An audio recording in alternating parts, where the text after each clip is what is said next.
এক সময় দেখবেন ৩-৪ বছর পরে যেই ছেলে পাঞ্জেগানা নামাজ পড়তো কলেজ বিশ্ববিদ্যালয়ে যাওয়ার পরে 2-4টা চটি বই পড়ে 2-4টা ম্যাক্স ওয়েবার, কার্ল ম্যাক্স, দারখাইম এগুলা পড়ে সে এখন নিজেকে অনেক বড় পণ্ডিত ভাবতে শুরু করেছে।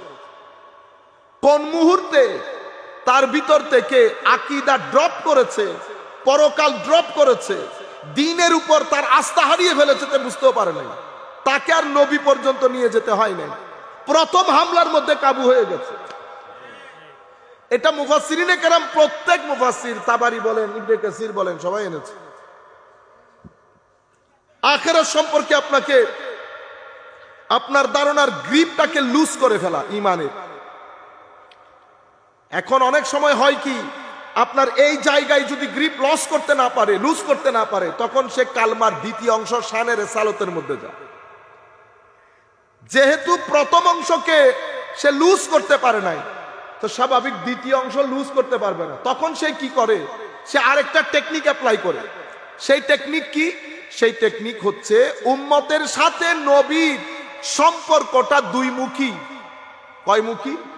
দুইমুখী। একটা নবীর জাতের সাথে আর একটা নবীর তালিমাতের সাথে। আমার নবীর তালিমাতের সাথে আমার সম্পর্ক হচ্ছে এতাআতের, আনুগত্যের। আমার নবীর জাতে পাকের সাথে আমার সম্পর্ক হচ্ছে মহব্বত এবং এশকের, মহব্বত এবং এশকের। আর আমার নবী বলেছেন মহব্বতই ঈমান, আমার প্রতি মহব্বতই। কোরআনও বলছে একই কথা।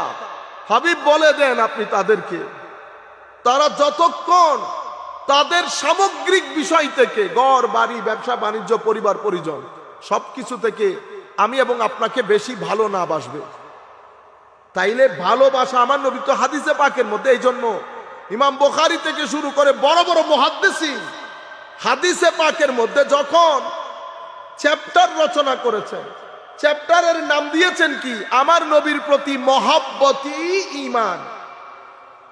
আজীব বিষয় না? এখন তাইলে হুজুর করিম সাল্লাল্লাহু আলাইহি ওয়াসাল্লামের সাথে আমার সম্পর্কটার ধাপ দুইটা, একটা এতাআতে, একটা মহব্বতে। এতাআতের সম্পর্ক তালিমাতে, মহব্বতের সম্পর্ক আমার নবীর জাতে। এই বিষয়টা আপনারা বুঝতে পেরেছেন। এখন কালকে আমি সারাদিন ব্যস্ত ছিলাম, সকালে গিয়েছি, রাতের বেলায় এসেছি, আল্লাহ জানে কোন বাগান নষ্ট করে এসেছি। আর আপনি মনে করলেন কি? আপনি মনে করলেন বাগান নষ্ট করে দিয়েছি, কালকে ফেব্রুয়ারির 14 তারিখ, এই তারিখ আর আসবে না। আমার ভাই, আপনার বয়স 20 বছর, তো ঠিক আজ থেকে আরো 20 বছর পরে ফেব্রুয়ারি আসবে, যখন আপনার মেয়ের বয়সও 15 বছর হবে। লোড নিতে পারবেন কিনা চিন্তা করে দেখবেন একবার। তখন আপনার ছেলের বয়সও 17 বছর হবে। এটা কখনো মনে করবেন না ফেব্রুয়ারি চলে গেছে আর আসবে না, না।